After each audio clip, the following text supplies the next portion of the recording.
UP में 9 सीटों पर हुए उपचुनाव के बाद अब दोबारा सपा मुखिया और सीएम योगी आमने सामने होंगे। 7 तारीख को चुनाव आयोग ने दिल्ली चुनावों के साथ मिल्कीपुर सीट पर भी उपचुनाव का ऐलान कर दिया है।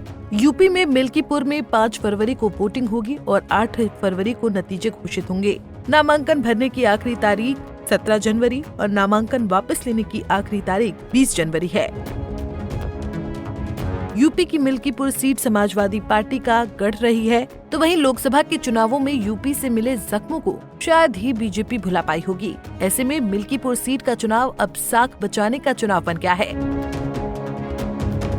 क्या कहता है मिल्कीपुर का चुनावी समीकरण? आखिर क्यों है मिल्कीपुर चुनाव की इतनी चर्चा? आइए इस वीडियो में आपको चुनावों से जुड़ी सभी जानकारी देते हैं। दरअसल यूपी में एक बार फिर सपा मुखिया अखिलेश और योगी आदित्यनाथ आमने सामने होंगे। मिल्कीपुर की लड़ाई सीधे सीधे समाजवादी पार्टी और भारतीय जनता पार्टी के बीच है। अब आप सोच रहे होंगे कि बसपा और कांग्रेस का आखिर क्या हुआ? कांग्रेस तो कहने भर को समाजवादी पार्टी के साथ है और बहुजन समाज पार्टी तो मैदान से ही बाहर हो गई है। शुरू में बीएसपी ने अपने पत्तों को जरूर खोला था, लेकिन यूपी उपचुनाव को देख बीएसपी ने अब नाम वापस खींच लिया। मिल्कीपुर में उपचुनाव अभी 9 सीटों के साथ ही होना था, लेकिन मामला कोर्ट में होने के कारण आयोग ने वहां चुनाव कराने से दूरी बनाना ठीक समझा। अब अगर आप मिल्कीपुर सीट के बारे में जानना चाहते हैं, तो आपके मन में भी सवाल होगा कि आखिर मिल्कीपुर सीट को लेकर कोर्ट में क्या मामला लंबित था। मिल्कीपुर सीट पर विवाद क्यों? लोकसभा चुनाव के बाद यूपी में मिल्कीपुर समेत कुल 10 सीटें खाली हुई थी। महाराष्ट्र और झारखंड चुनाव के ऐलान के साथ ही यूपी की 10 में से 9 सीटों पर उपचुनाव का ऐलान हुआ, लेकिन मिल्कीपुर का चुनाव टाल दिया गया था। वजह थी मिल्कीपुर सीट का मामला हाईकोर्ट में होना। 2022 के उपचुनाव में सपा के अवधेश प्रसाद के जीतने के बाद भाजपा के नेता गोरखनाथ ने एक याचिका लखनऊ हाईकोर्ट में दायर की थी। गोरखनाथ का आरोप था कि अवधेश प्रसाद ने नामांकन पत्र के साथ जो हलफनामा लगाया है, उसके नोटरी का लाइसेंस पहले ही एक्सपायर हो चुका है। ऐसे में नामांकन अवैध है। इस बीच अवधेश प्रसाद जब लोकसभा का चुनाव जीतकर सांसद बने, तो उन्होंने मिल्कीपुर सीट से इस्तीफा दे दिया। इस्तीफे के बाद सीट खाली हुई, लेकिन हाईकोर्ट में याचिका लंबित होने से चुनाव आयोग ने इस सीट पर उपचुनाव का ऐलान नहीं किया। सपा ने इसे भी मुद्दा बनाया और भाजपा पर हमला किया। ऐसे में गोरखनाथ दोबारा हाईकोर्ट पहुंचे और उन्होंने अपनी याचिका वापस लेने की अपील दायर की। ऐसे में अब मिल्कीपुर में चुनाव का रास्ता साफ हो गया है। काफी समय से भाजपा और सपा के बीच मिल्कीपुर सीट को लेकर शब्द बाण चल रहे हैं। सपा की तरफ से अवधेश प्रसाद के बेटे अजीत प्रसाद को मैदान में उतारने का ऐलान किया गया है। अब उपचुनाव का ऐलान होने से माना जा रहा है कि भाजपा भी जल्द प्रत्याशी का ऐलान कर देगी। अयोध्या से सांसद अवधेश प्रसाद का मिल्कीपुर चुनाव को लेकर कहना है कि मिल्कीपुर की जनता ने 2012 में हमको जिताया, 2022 में जिताया। अभी जो 4 जून को नतीजे आए हैं लोकसभा का, वहां से भी शानदार तरीके से जिताया। सुनिए क्या कुछ कहा अवधेश प्रसाद ने।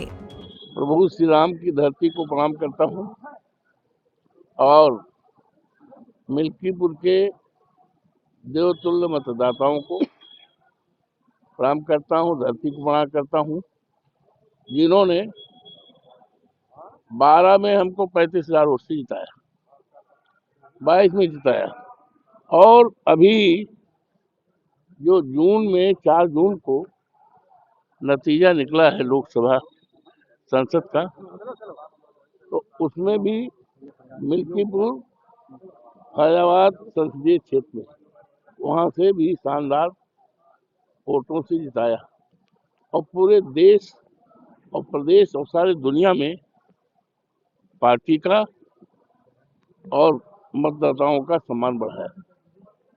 हमें अपने देवतुल्य मतदाताओं पर, हमें अपने सभी पार्टी के कार्यकर्ताओं पर, नेताओं पर पूरा यकीन और भरोसा है और सभी मतदाताओं का देवतुल्य और सभी जनता जनार्दन का हम पर यकीन है, विश्वास है।